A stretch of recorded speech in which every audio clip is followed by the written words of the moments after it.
here are some more cruising tips from your captain. Today you'll be visiting the island of measurement.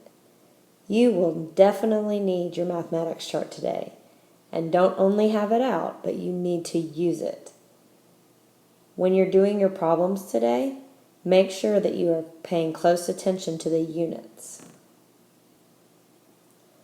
For example, on this problem, if we were to find the volume on our mathematics chart, it tells us that a volume of a rectangular prism is length times width times height.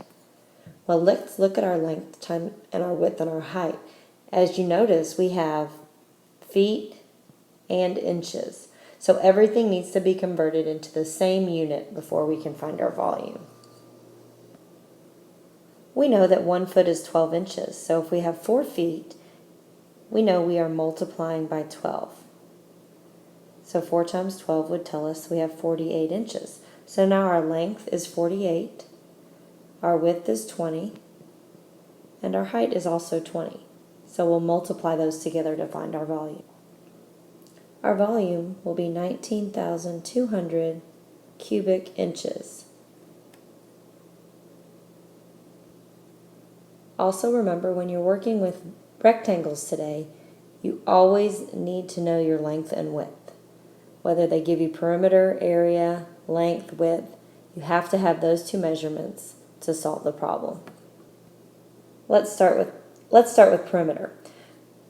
Perimeter means the outside edge of our figure, the sum of the sides. So we just add up everything. In a rectangle, we add up 2 lengths plus 2 widths.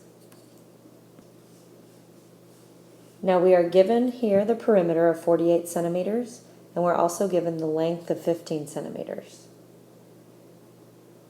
If we're to solve to find our width, we have to work backwards. We know that we have 2 sides that are 15 centimeters. We add those and we get 30. We take away from our perimeter, and that leaves us with 18. That 18 centimeters has to be split up between the other 2 sides. And so each of those sides would be 9 centimeters. Now, can we find our area? Area is the measure of the square units inside our figure.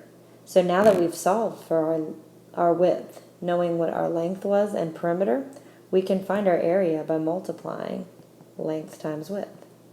So 15 times 9 will give us our area. The area is 135 square centimeters. Now let's use what we know about area to solve for our length here. If we know area is length times width, we don't know our length, but we know area is 54 and our width is 6. So the inverse operation here would be division, so our length would have to be 9 inches. Now could we find perimeter? We can. Once you have your length and width, you can find anything. You can find your perimeter or your area.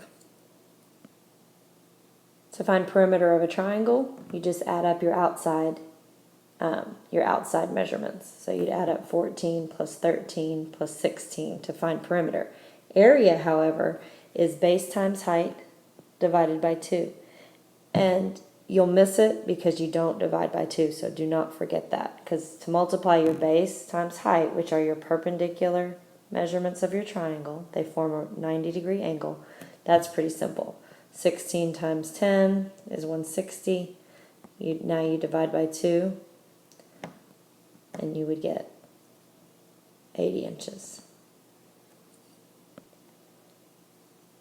As always, read carefully. Also, take your time.